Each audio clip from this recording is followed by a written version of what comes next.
Good evening and welcome to the first Murder by the Mic series. This is a series of conversations co-hosted by Novel Suspects, Hachette Audio, and Audiophile Magazine. I'm Michelle Cobb, publisher of Audiophile. We're the #1 source for audiobook reviews in the world, so lots of listening, lots of recommendations, and we've got another one here today. So I'm going to start off by making note that I'm not an audiobook narrator. So when I stumble through those bios, normally Hillary Huber, here with us, would do a great job, but I'm going to read those bios. I'm going to make a few mistakes. I believe in you, Michelle. Go for it.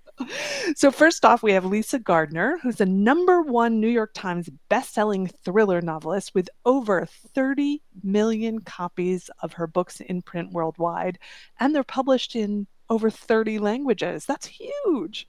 Thank She's you. she is a self-described research junkie. I love that, and we're going to delve in a little bit more later. And she has transformed her interest in police procedure and criminal minds into this streak of internationally acclaimed novels. Her novel, The Neighbor, won Best Hardcover Novel from the International Thriller Writers, and she has been honored for her work with animal rescue and at-risk children. So multi-talented here. She's also an avid hiker, gardener, and cribbage player, and she lives with her family in New England. Hey, where I'm also located. Still See You Everywhere is her 28th book. Congratulations. And for more information, please visit her website at www.lisagardner.com. And see, her name is spelled right there, so you can easily find it. Welcome, Lisa. Thank you. And while you're at the website, you can nominate the person of your choice to die in my next book, which I'm narrated by Hillary. But yes, the Kill a Friend, May My Buddy sweepstakes is open for business. So, any bosses, spouses, friends, yourself that's annoying you today, the mean girl in high school. I can take care of it for you. It's my community service on behalf of my readers. I kind of love that. Now my mind is going like, who do I want to get rid of in my life? All right. And with us is the award-winning narrator, Hillary Huber, who is the voice of Lisa's Frankie Elkin series. Yay. And she has recorded over, wow, this is a big number too, 700 titles spanning many genres, but thrillers are her favorite. And she has a bachelor's in English literature, and she's a voracious reader, of course, and listener to audiobooks. And she's bicoastal, so she spends her time in Santa Monica and New York. But most of that time is actually not outdoors or in front of these Zoom boxes, but it is in a 4x4 booth, just recording. I have to call it my padded cell. Exactly. And when not recording, she also likes hiking. So I will say I also like hiking. So 3 hikers here. Planning parties, knitting, and enjoying a lovely bourbon cocktail while planning her next trip. Nice. Ooh, cheers. Lots of travel stuff happening here. We were just talking in the green room about how travel is sometimes fraught. Lisa's been experiencing that on her book tour. But to think about travel is nice. And we're going to travel a little bit as we talk about your book. So let's kind of give us a little bit of background and talk about the character of Frankie Elkin, because 3 years ago you debuted her. She's remarkable, and she was in that instant bestseller, which is Before She Disappears. Then we saw her again, or heard her again in my case, in One Step Too Far. And now we have Still See You Everywhere. So tell us a little bit about Frankie. Who is she? So Frankie is fun for me. Like many thriller authors, I started my career writing about FBI profilers. Then I had a detective, Boston cop, Dee Dee Warren. But Frankie is my first ever, what we would categorize as an amateur sleuth. But she's actually based on things going on in the real world right now, which between the internet, the information age, we're seeing more and more people get involved in cold cases.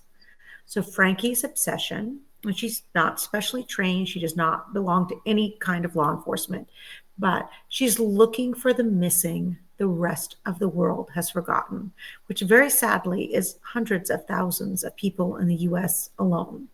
But, if the police could have solved it, they would have. If forensics held the key, someone would have figured it out. But you get all of these people who were not seen in real life, and in many cases aren't even being investigated once they disappear. And that's kind of Frankie's obsession. She goes from town to town for no money. She works as a bartender to get some cash, but she's a recovering alcoholic, and she would argue this is how she stays sober by kind of immersing her in other people's problems. That kind of classic, it's so much easier to solve other people's problems than your own. So she goes from town to town looking for the missing, and Still See You Everywhere brings her to a very interesting location to find the missing person.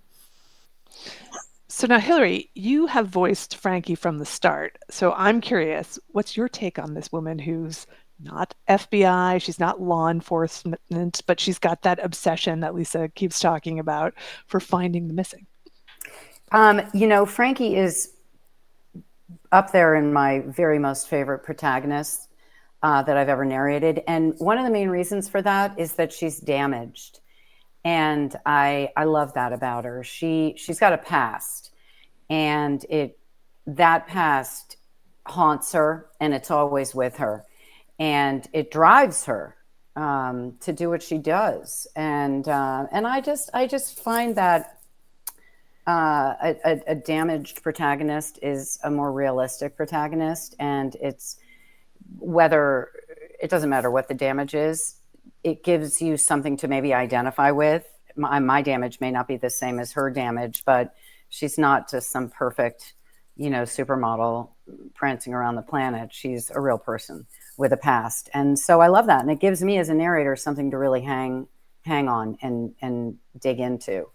And she's snarky, and she's smart, and she's strong, and she puts people in their place, which, as Michelle knows, is nothing like me at all. I will say, as the author, I think Hillary's totally nailed the wise ass part of Frankie, hands down. Just to throw that out there. Weird. I might attest to her being like that in person too.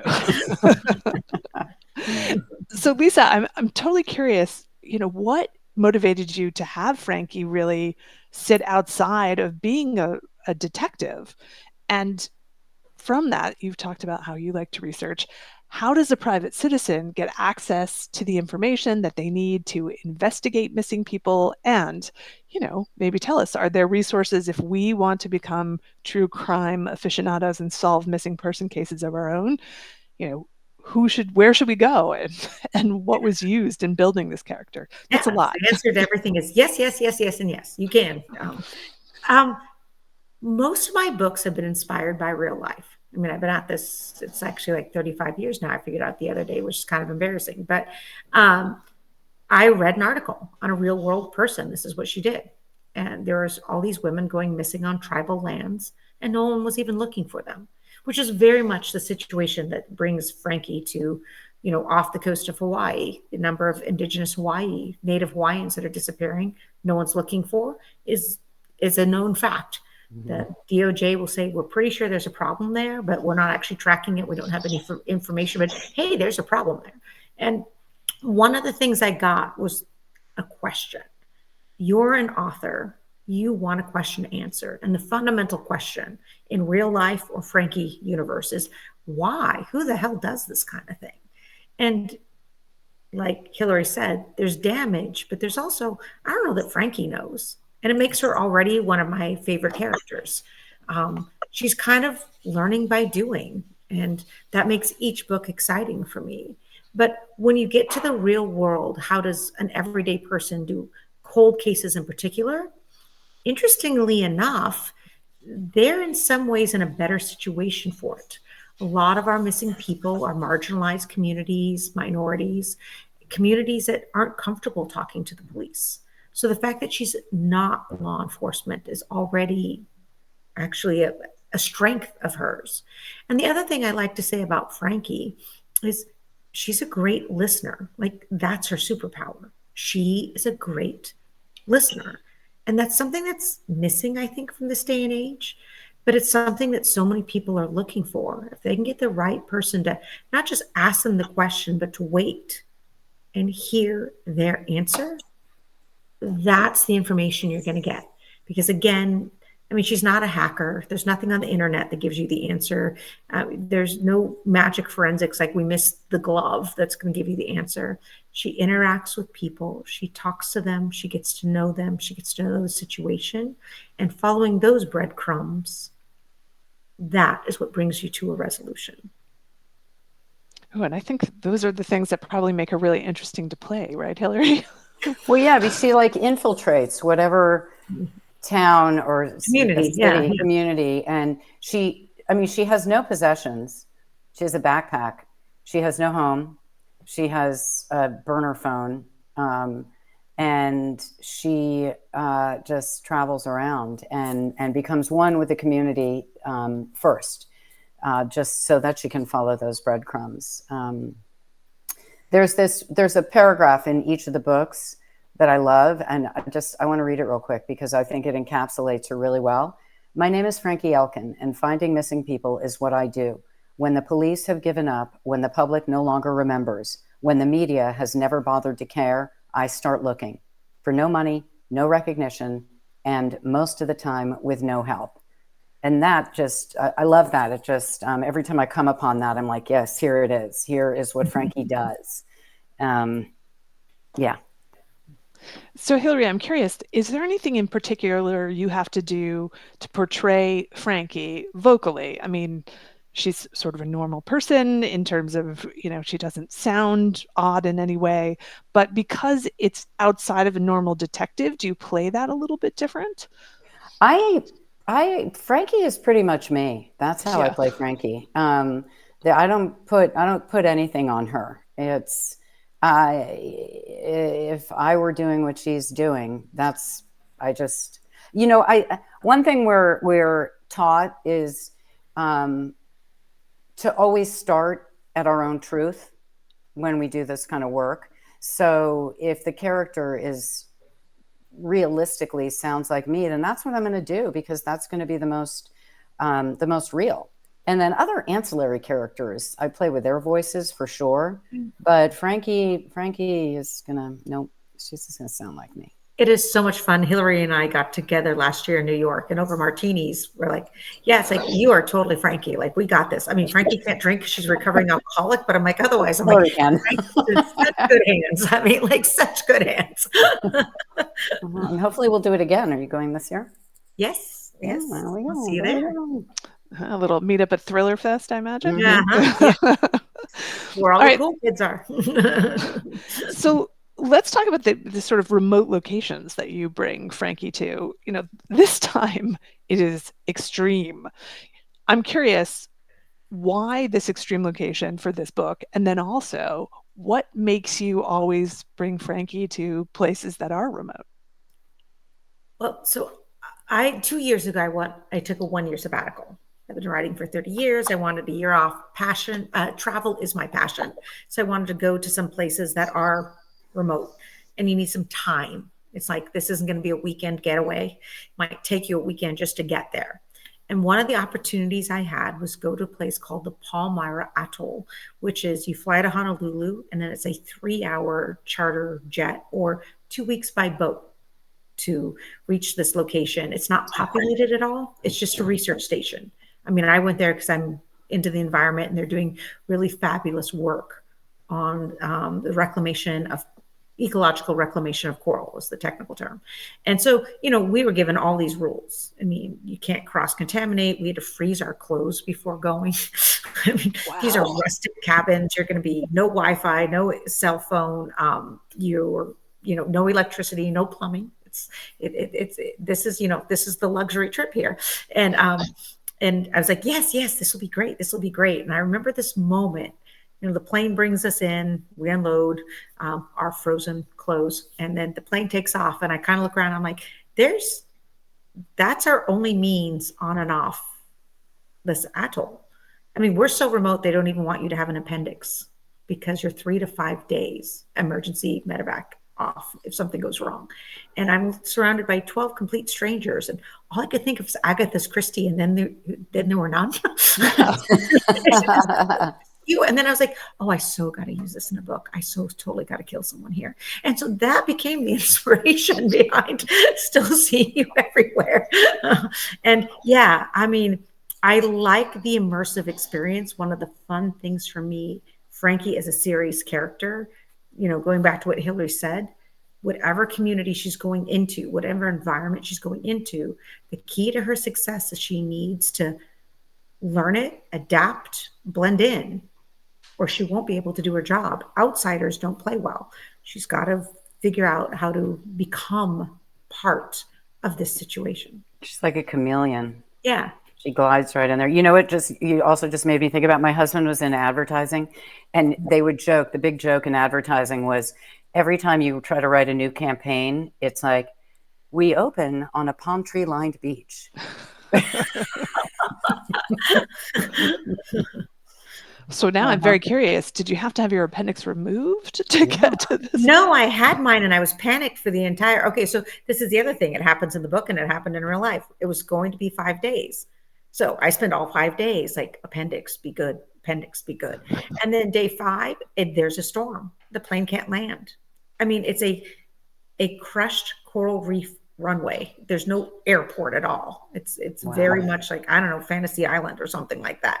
And so if there's cloud cover, if there's anything, the plane can't make it and they can't come the next. So we're extended like 3 days, which, you want to tell yourself, I'm in paradise. I'm in a tropical paradise. We get to stay longer. No, we all cried. We honestly cried. Wow. It was so hot. It was so humid, which was the other interesting, psychological experiment. You started off with people who I like to think were intelligent and pretty, had strong EQ scores. And then, by day 3, we're like, I haven't had a dry towel, a dry sheet. My hair is still wet. And it's been, and it was fun to watch the meltdown. It's like, yep, this is totally a suspense novel in the making. And that wasn't Lord even of the Flies. That was the real life. Well, that does not sound like Fantasy Island. No, not my fantasy. But I imagine it was great research for the book, not just for the plot, but also there's a lot of descriptions of flora and fauna.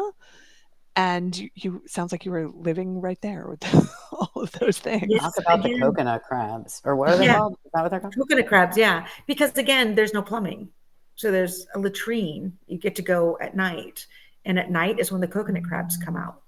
And so we're given all sorts of rules. And so at night, you leave your tiny little cabin and you have your little flashlight. And the coconut crabs are carnivorous and they're nocturnal and they're mean and territorial. And they're basically crabs the size of your dog.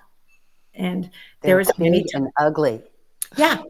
And there's many times just like, I just really want to pee. And then the coconut crab is like, fine, I will wait. I'll go back to my cabin. You're correct. I didn't want to walk there anyway. I mean, because whatever they wanted, they got. Wow. Google them, you guys. They are scary looking. I Googled that immediately. I'm like, what are you talking about? It was so much fun on book tour because I would start events by saying, okay, I'm going to talk about coconut crabs. You might as well just Google them now because you're going to want to know. And you could tell when people got them on the phone because throughout the audience, you hear this like, oh my God. I was just, yes. You have seen the picture, I take it. Well, I'm glad that I wasn't the only person that Googled that because yes. So Hillary, I mean, we've just heard about all of Lisa's real world research. What kind of research do you do on the narration end? Well, I read the book. That's first. And I do, obviously, language research, vocabulary research to make sure I know how to say atoll. That's a tough one.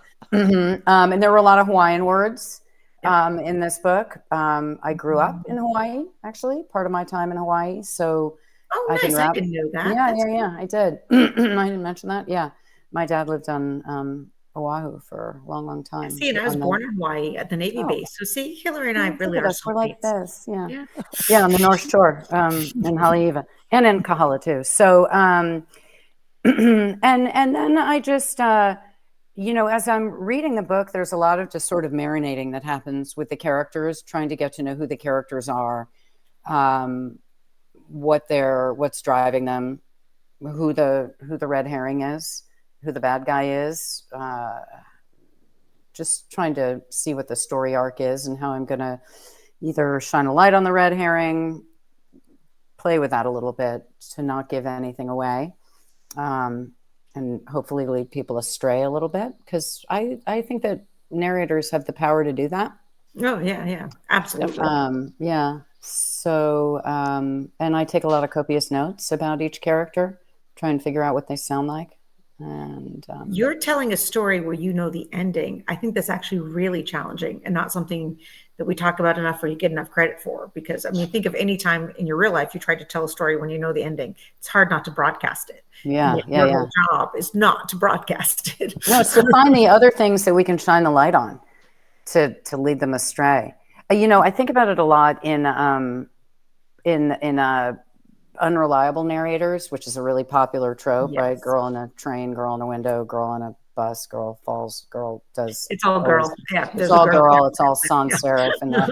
But so 3/4 of the way through the book, this woman who you think is sane, all of a sudden you find out she's batshit crazy. And if you play her like that because you know that, you're doing the audience such a disservice. You need to make her saner than everybody. So it's just important thing to keep in mind, that we can ruin it if we're not paying attention. Well, that's interesting because you have to discover the words in a way as you narrate. So I think that's definitely a skill. And I'm curious, Lisa, when you are creating this character and she's kind of closed off, she's dealing with a lot of backstory, are you discovering things about her, or do you kind of pre-plot all of these characteristics of hers and her background?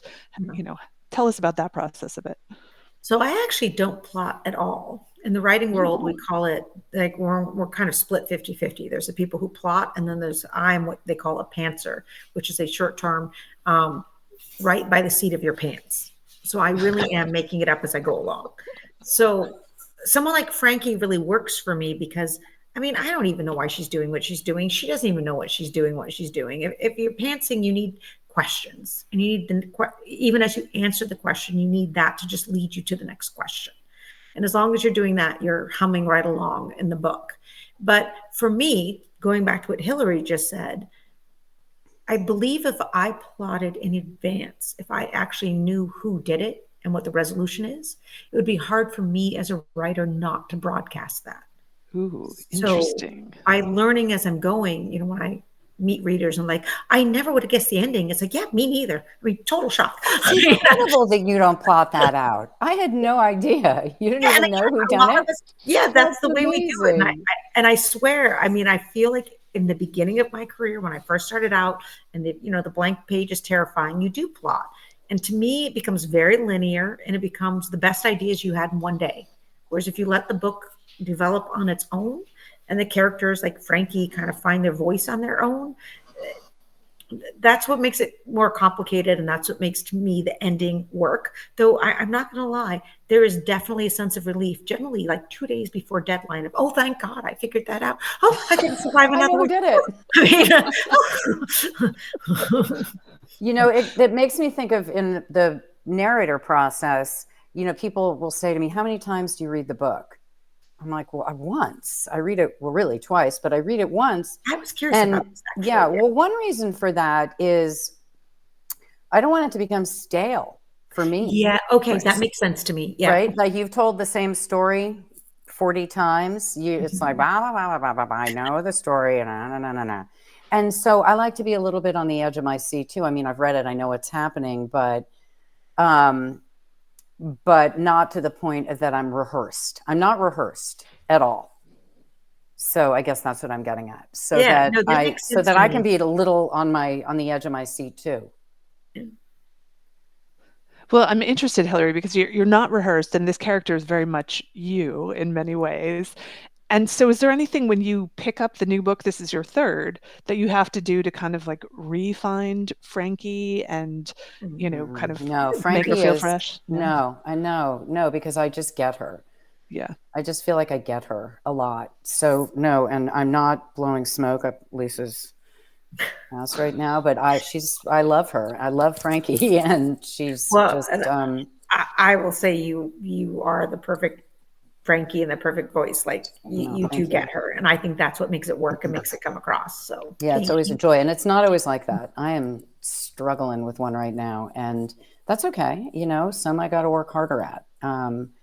But when the powers that be do their job and they match the right author with the right actor, it's magic, and it feels Yes. really special. I feel really, it's like I feel really blessed and lucky that that they brought that book my way, Yeah, because you know that Hillary it was, could you not were happen. nominated for an award for Before She Disappeared. I mean, you All got right, this. it was. Well, maybe let's hope for the next one too. Well, there you go. You just keep bringing it on. All right, so we have some audience questions that we're going to get towards the end. So, those of you who are watching, please put your questions in that Q&A box. And we've even answered one without even meaning to do it, which is great.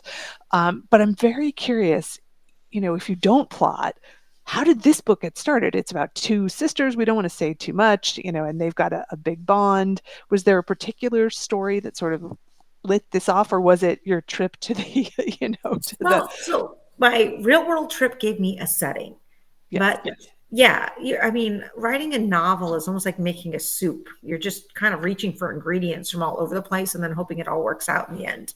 Um, I mean, she checks message boards to find questions. She researches things to find questions. This is unique, but even by her standards, she's summoned to death row in Texas. yes. There is a female serial killer who's trying to find her because 15 years ago, the woman's sister was kidnapped in Hawaii. Her young sister, like 5 years old, was kidnapped. She just received word she might actually still be alive. And, in the 3 weeks before she's executed, she really just wants to know that her sister is safe. And this isn't something the police are going to take on. And no one really wants to help, a convicted serial killer who's not even repentant. She's a beautiful butcher, and if she got out tomorrow, she makes it clear she would love to kill them all over again. She's actually like my new favorite person. But She is. No, she's not holding back. That's what I yeah, No, love about she's her. not. Yeah. to make this a total slam dunk. Yeah, she was just a voice in my head. That's how I live. So and her talking, that became the beginning of the novel. She's the one. She still sees her baby sister everywhere, and she longs for her. She misses her. She just wants to know she's safe. And that complexity of, I mean, she is not a nice person at all, but man, her sister is the one relationship in her life that she loved. And the fact that she feels like she failed her by not being able to find her, I think is powerful. I think it speaks to people. Don't you think, Lisa, every good villain needs to have something Yeah. soft? It's a sympathetic, don't we call it a sympathetic villain? Is that what it's called? Well, I don't know, but I mean, I do workshops on characterization, and one of the things I've always remembered, because I started my career with FBI profilers and researching all these serial killers, is, Ted Bundy had a value system. Whether it makes sense or not, he would not steal uninsured cars because he thought that was cruel.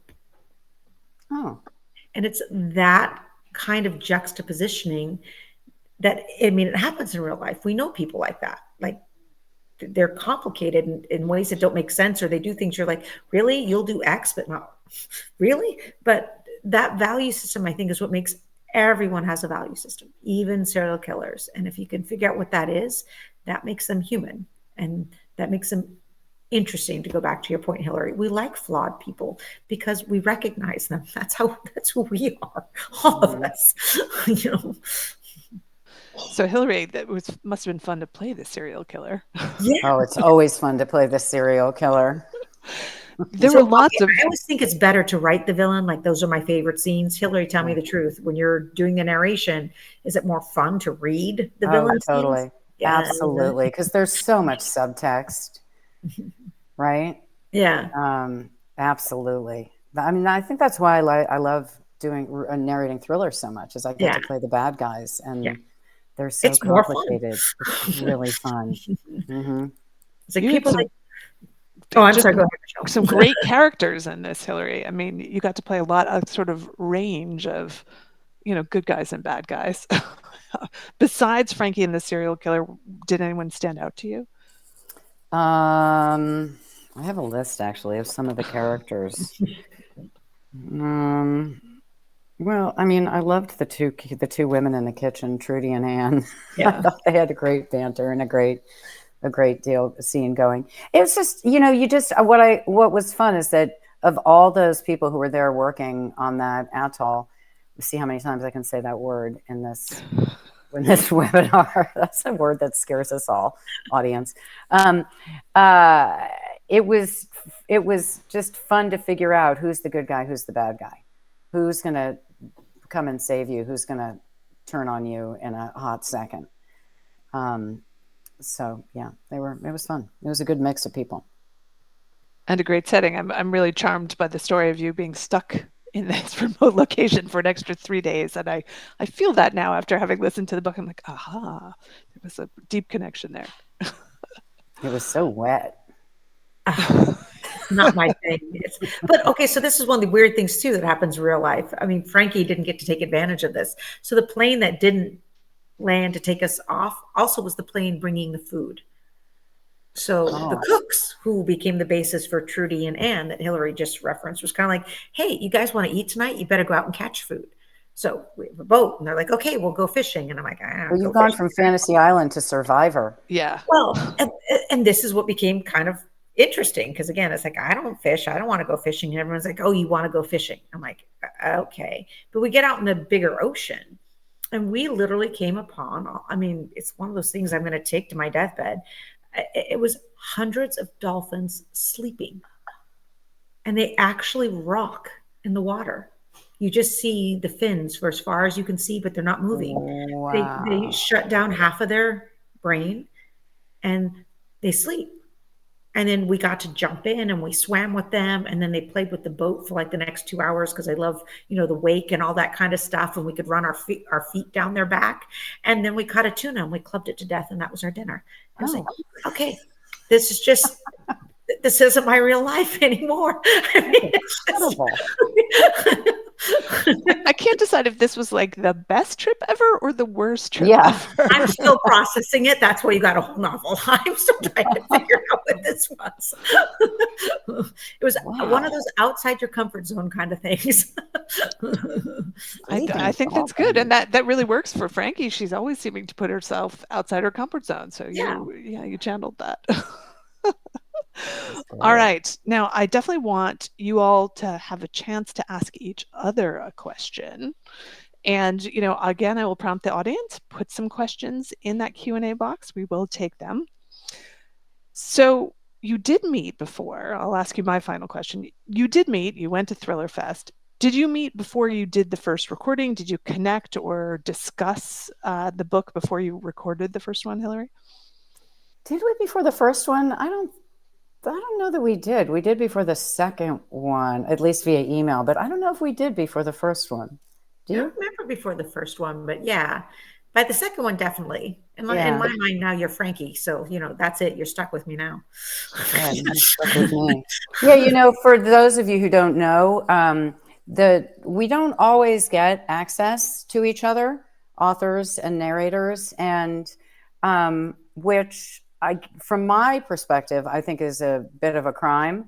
But Yeah. I get it because like sometimes the author's agent doesn't want us hassling them. Sometimes the actor has been micromanaged by the author.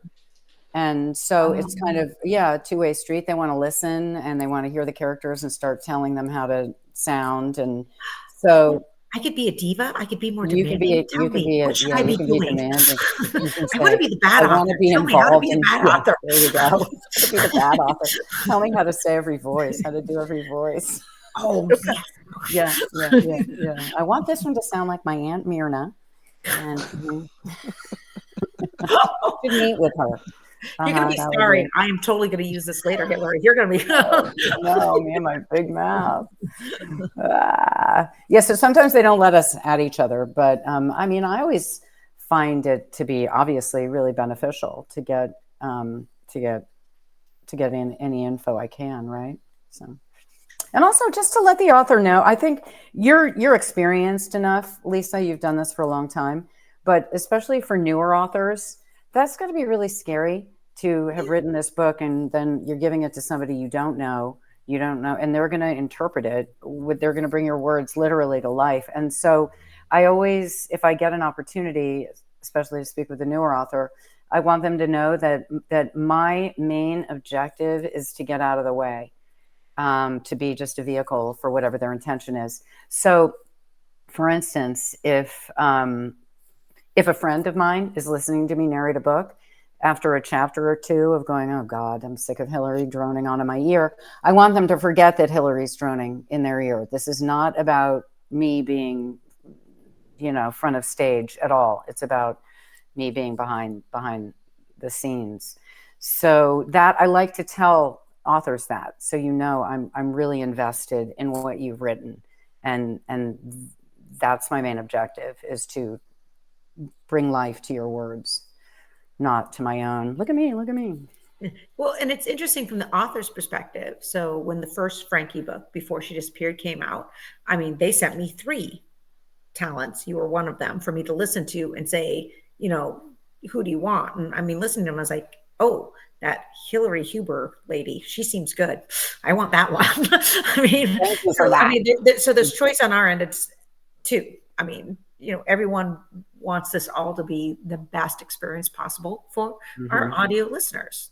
That's what you're looking for, that perfect marriage. And there was something about your voice, Hillary. I'm like, that's Frankie. This is going to work. Yay.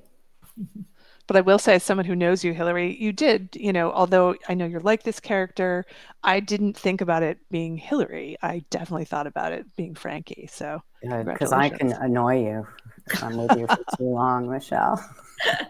It was like 12 and a half hours. I didn't even think about it being you. So there you go. All right. So Lisa, do you have a question for Hillary? Yes, I'm going to ask the question I always get asked, which is, how did you get into narrating books? Because you've done so many things, but what got you into, becoming an audiobook narrator talent? Yeah, I'll try and keep it short. I did commercials for a really long time, and it was great. I was in the right place at the right time, but I would watch these older women come in my agency. We went to the agency every day, and they gave you a copy and you auditioned for it and went on your merry way. And I'd see these older women come in, and I'd be sitting there with 10 pieces of copy to audition for, and they'd be given 1 piece of copy to audition for. And they were literally watching their opportunities melt away into the ether because they were no longer in the demographic. So I looked at them, and they had this look of desperation on their faces. And I thought, I got to pivot. I've got to do something else, because I cannot keep all my eggs in this basket, because that's going to be me at some point. That, coupled with the fact that at the end of the day, doing a Slurpee commercial, while lucrative, is not necessarily soul satisfying as an actor. And so I thought, what can I do forever? And what is going to sort of feed that actor in me? And it was audiobooks. So 20 years ago, it was 20 years next year will be my anniversary of my first audiobook, which was A Very Easy Death by Simone de Beauvoir.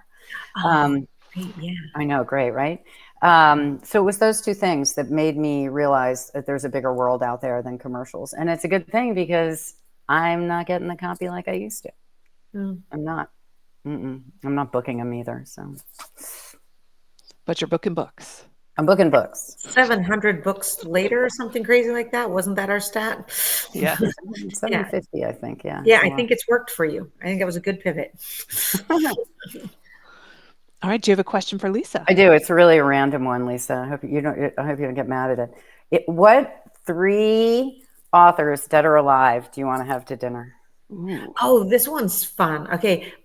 Always tops this list is Agatha Christie. Awesome. Partly because not just I'm a huge fan of her books, but she was such a successful female in her time. And yet we know that didn't go well also, or there was some challenges, because she very famously also disappeared and then was found at the Swan Lake in Harrogate, because we still do a famous British crime festival there. And exactly what went down is a matter of conjecture, but I mean, again, she would be fascinating to talk to, not just as an author, but as a female. What was that like for her? Because I think it was not easy by any stretch of the imagination. So, I mean, that's one. And then Toni Morrison, just Oh, that's a her good one words too. are beautiful. I mean, she's one of those writers where, I mean, a single sentence you can ponder forever. And I think she would also be absolutely fascinating to speak to about all that. And then just to round it all out, because God knows he's hysterical and he could do anything with anyone, Stephen King, because, you know, I'm in this whole business. Hey, that's a good dinner party. Yeah, isn't it? I think that I Yeah. also just think it'd be a good grouping and just be a lot of fun, and that should matter too. Oh yeah, I want to be invited, definitely. All right, Hillary, we've got some audience questions here, so I'm going to start with one for you. How do you prep yourself for narrating books in general? And was this book any different? So you've sort of given us a little, but shade that in. I've given a little bit about the actual book, but in general, it's kind of like being an athlete. This work, we have to train for it to a certain degree because it's long form. I mean, I'm sitting in that padded cell from 10 to 4 on any given day. And I have to take care of my voice. Obviously, we don't yell, so it doesn't necessarily get fatigued. My mind will go before my voice will go. I'll get wonky in the head. But I can't go to loud parties the night before I record. I have to think about what I eat. I have to make sure I, exercise and oxygenate. I have to hydrate like mad, not in the moment, but certainly before, the night before, and the morning of. A lot of thinking about lip balms and stomach noises and all that kind of stuff. Yeah. It's not just sitting by your kid's bed and reading a book. It's a little more intense than that. So we kind of train for it to a certain degree. It's definitely a marathon, having watched them recorded. It's a marathon. That's fascinating now that you mention it, because I mean, I loved reading to my daughter when she was younger, but yeah, 30 minutes and Yeah, and you're out. No, exhausted. we're all day in there. I do not know how you do that. Sometimes I don't either. You're in that 4x4 cell, right? That's why it's padded. Mm-hmm. Do you ever wear like a Superman shirt underneath? I just feel like there comes this moment you need to merge into the whole thing. Supergirl, Superwoman. I don't know. Uh-huh. As long as it's not starched and no jewelry, right? So, That's right. No starched shirts. All right. So, Lisa, tell us a little bit about your writing process. So, how long do you spend planning and researching versus writing each day? So, as a thriller writer, I'm a book a year. So, Frankie has been coming out either February or March. So, the news release was March. I do a lot of research, generally several months in advance. And then I do what many of us affectionately refer to as the vomit draft for 6 months.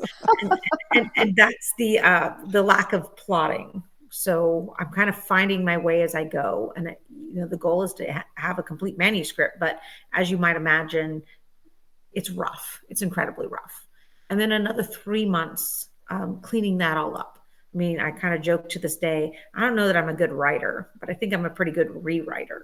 And that's almost more where everything comes together for me.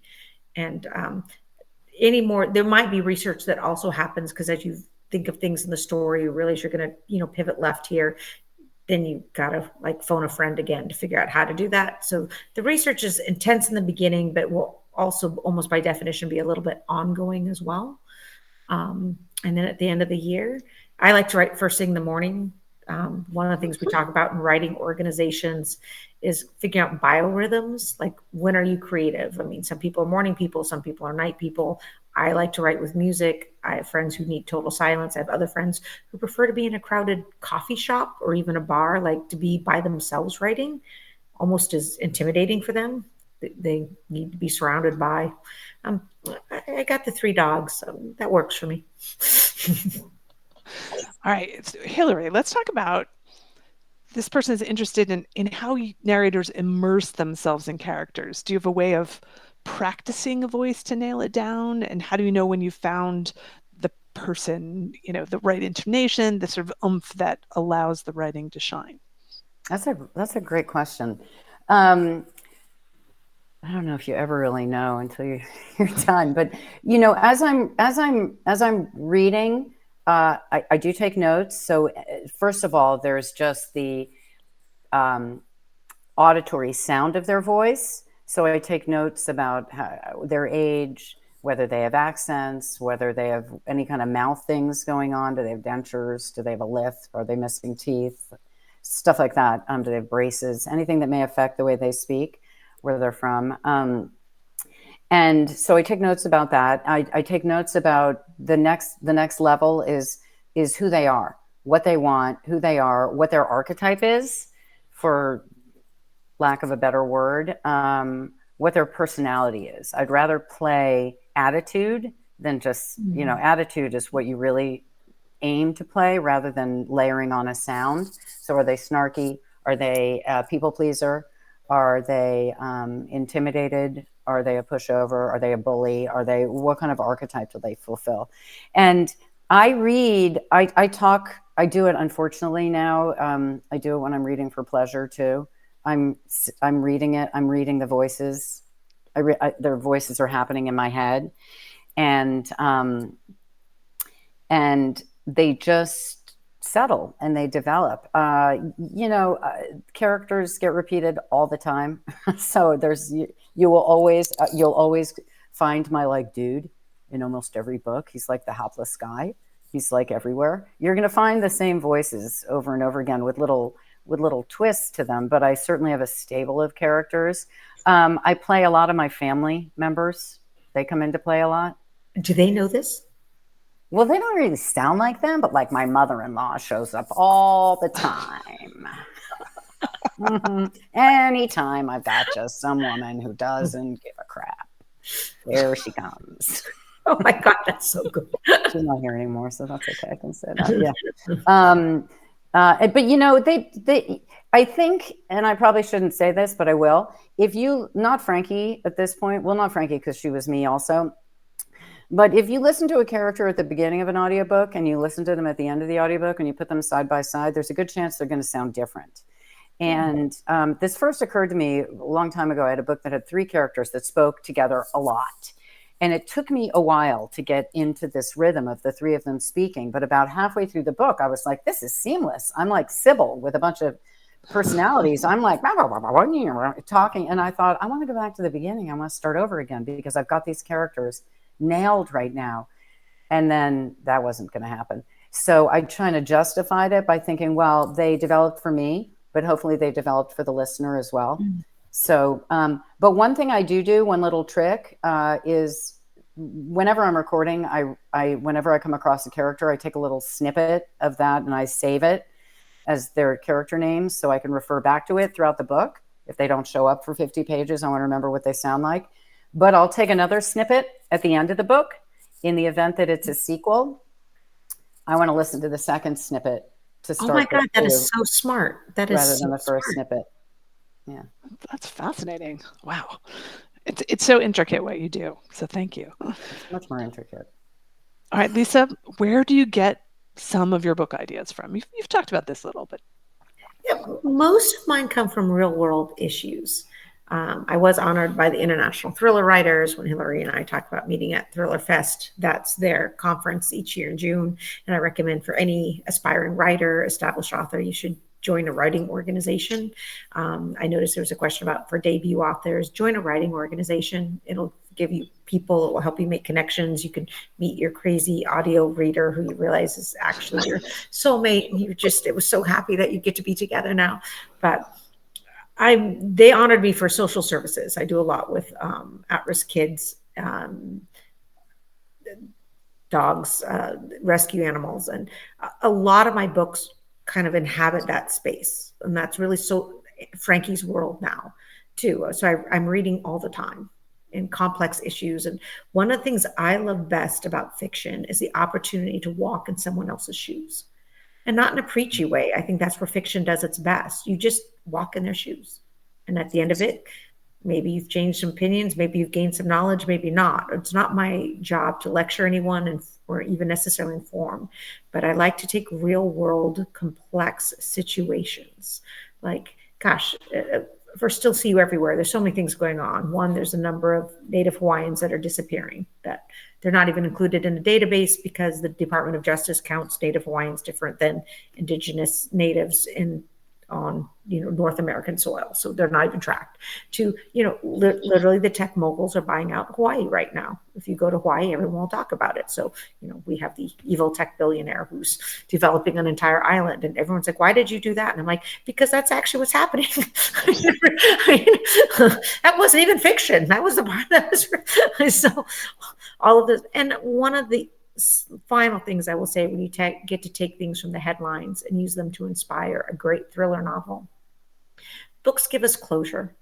They give us a chance to get the information we can't get in real life. I mean, so many of my books, I wrote one years and years and years ago about school shooting, because I'm from Oregon and Kip Kinkle was Oregon, and my family are teachers, and just why do these things happen? What do we do? How do we resolve this? If you're a parent, what should you know? And books give us an opportunity to do that kind of deep bore that we cannot get in the real world. So, the headlines, I feel like Law and Order, in a case it's ripped from the headlines. I love that, because it's not just entertainment. Your books are not just for entertainment, but they are entertainment.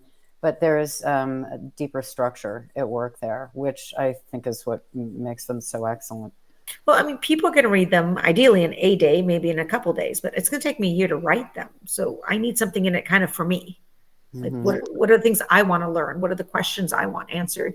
And it is a really great excuse and opportunity to call up people who have real jobs, like, the real experts out there, and say, okay, I'm a suspense novelist. Could you, and the minute you say things like, I want to get this right, I want to educate people. It's crazy, the people who will take my call and spend hours explaining very complicated things to me, because they do want others to understand. The opportunity to reach and get their message across and say, okay, this is what's really going on. This is why this is so complicated. This is why we don't have answers. It's powerful and meaningful to them too. Wow. So lovely. All right. So we have questions. People want tips on, being a new writer and a new narrator. So Hillary, let's start with you. Any tips for new narrators starting on their journey? Make sure you have acting background. It's not the voice. That's 10% of it. I'd say having you can't, have a horrible voice, but most important is that you understand literature, and you understand character motivation, and you understand story arc, and you know how to act. Because at the end of the day, we are all the characters in the play. And if you don't know how to connect to material and understand subtext, and you're relying only on sounding good, you're not going to produce a good product. So I think make sure you've got some acting background, and get ready to work really hard to make it happen, because it's a crowded field right now, and it takes some thick skin to get rejected all the time, which we do. We get rejected daily. So yeah, that was really encouraging, wasn't it? Lisa, any more encouragement for new writers? Let me just pile on top of that. Yes. Yeah. Thick skin. It's a crowded field. Yeah, there you totally go. tracks. There's two things I always tell aspiring writers. One is you should be reading, but not just that you should be reading across the board. Even if you prefer thrillers, or you prefer sci-fi, or you prefer fantasy, there's something to be learned from each of the genres. Like, I started out in romance, and one of the things that really taught me was character, because in romance novels, the what doesn't matter, the who matters quite a bit. And that's something I could take with me into suspense, where the what matters. But now I have this great background in characterization. I even love poetry, because you talk about learning how to say something in 4 words or less. That's a suspense novel. You have to be tight. And then the second thing, really join a writing organization. This is where you get the answers to all these questions. Being able to go to some place like Thriller Fest. I'm actually have a role in the International Thriller Writers, where I work with the debut authors. And we do so much for them, because it's so crowded. It's hard to be seen. And it's not even just publishing support. It's writing support. Yeah, here are all the other people who hear voices in their head and decided to write a book, and are now frustrated by this, or don't know how to get found, or don't know, and feel like I don't know why I'm doing this and I'm a failure. And if everyone figures out I don't know, what we call it imposter syndrome. You meet enough authors, it's like, oh yeah, 30 years later, you're still going to have imposter syndrome. You'll get used to it. It's fine. All of that, right? Just I want have to tack on too to continue on. for newer narrators. Check out the Audio Publisher Association because there's a lot of info there to help new narrators. You can join that. It's a trade organization for audio publishers. So a lot of info there, webinars and all kinds of arrows pointing you in the right direction of how to get started. All right, lightning round as we finish off here. Lisa, do you think it will be possible for Frankie to have a partner who travels with her in future novels? Well, I don't plan ahead, so never say never. But it would be a big growth. I mean, Frankie would have to really, really get pushed out of her comfort zone because she really is a loner. I mean, some people compare her to the female Jack Reacher, which, I mean, different. But I kind of like that dynamic because I think a loner female is not as well accepted as a loner male. So that's one of the things she's always kind of struggling with. Women aren't supposed to go town to town and never have any stable relationships. So I have a hard time picturing it, but never say never. All right, what's the best way to follow you on social media? On across the platforms, I'm at Lisa Gardner BKS for books, and if you go to lisagardner.com, you can check out everything and again kill off the person of your choice, which It's awesome. there's days you're really going to want that. So, That is so And do you have a newsletter there as well? yes, you can sign up for the newsletter. Yep, absolutely. Great. Thank you.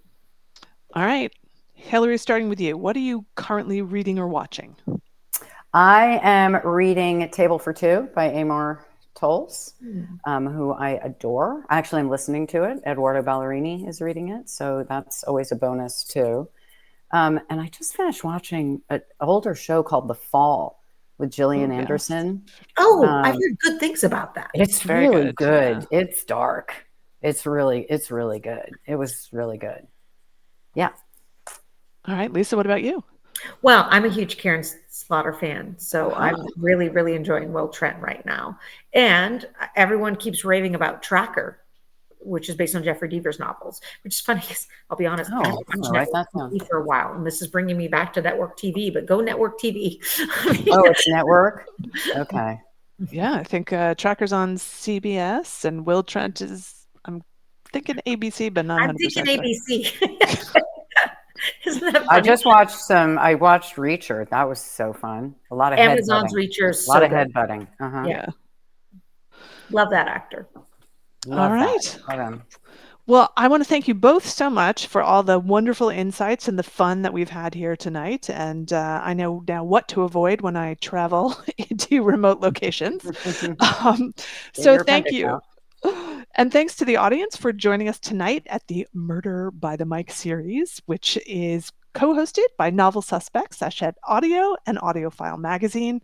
We've got links in the chat where you can find audiobooks and find, of course, the Frankie Elkin series. They're available to buy wherever you buy or borrow your books and audiobooks. So thanks, everyone, and have a great evening. Thank you so much, Michelle.